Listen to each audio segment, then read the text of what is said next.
Hey everyone, welcome back to Learn with Daldaroc.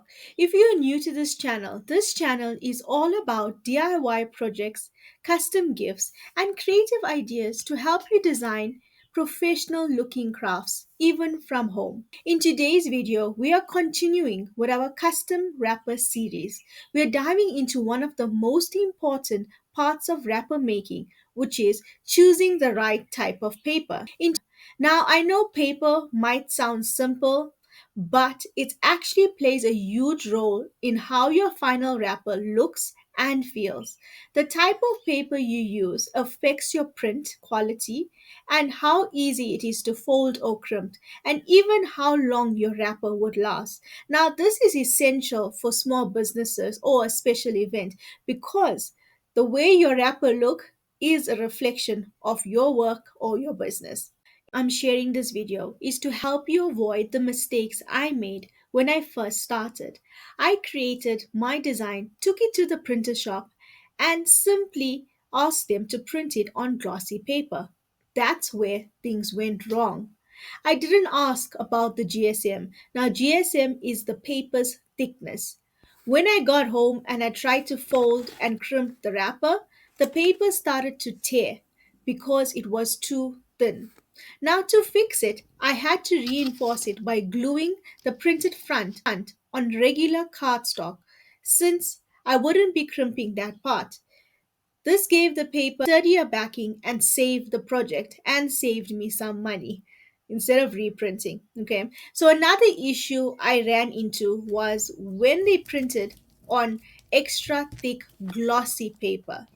Okay, so it's also important to be specific on what type of paper you want. Okay, so this extra thick glossy paper, this kind feels almost like a certificate paper. It's very thick, but it's glossy.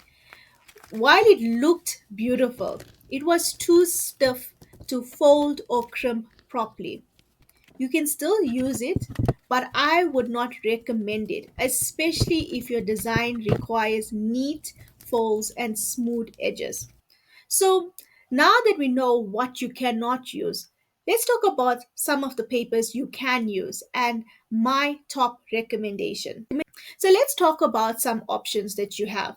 There are many types of papers that you can use, but not all of them give great results. Regular printer paper is possible to use, but I recommend using it for testing your design, but it's not really best for printing of your final production because it does not give a finish glossy look. Okay, so it can also crinkle very easily and it may not hold the color well after printing, so that's something to take into consideration. But if you're looking for a budget friendly option or you just want to practice, then I recommend using regular printer paper in the beginning. Recommendations are sticker paper and photo paper. Now, sticker paper is one of my favorites because it already has an adhesive backing. So you can just print, peel, and apply. No glue needed. And it goes much quicker with sticker paper.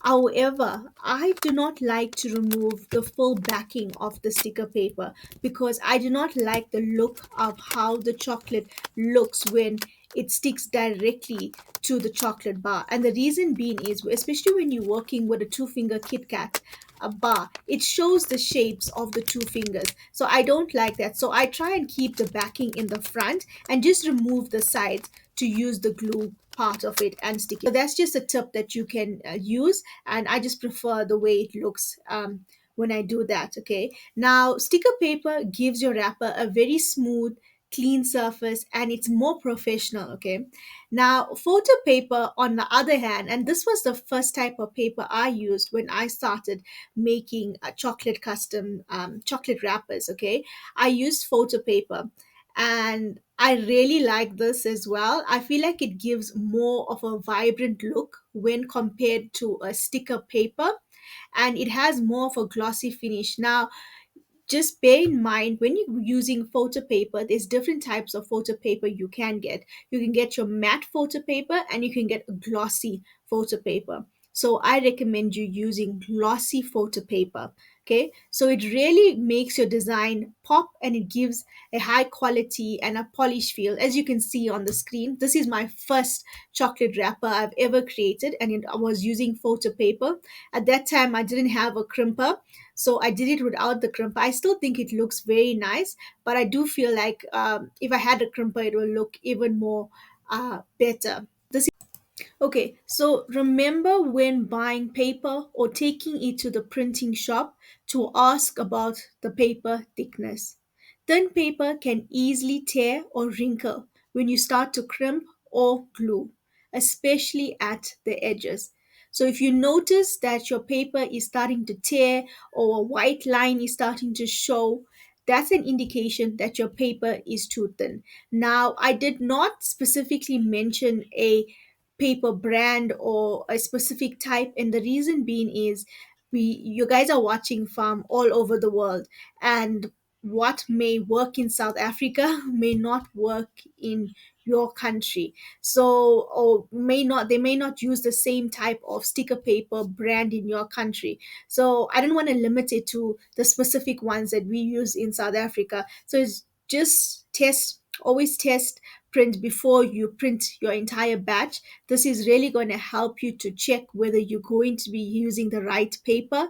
And this will also help you to check your colors if it's actually printing a vibrant color, okay? And remember your alignment. Your alignment is important. I've already made a video to show you how to create your custom wrapper, especially when it comes to how to make your measurements and how to align your wording and stuff. So check out that video. It's really, really helpful and will help you to avoid mistakes. Shopping for paper, look for materials labeled high gloss, premium, or photo quality. If you're using sticker paper, make sure it's compatible with your printer type. So whether it's inkjet or laser, the wrong printer paper combo can cause smudging or faded prints. So now let's do a quick recap before we wrap up. Okay, remember sticker paper or photo paper for professional finish. Avoid thin paper that damages easily when crimping.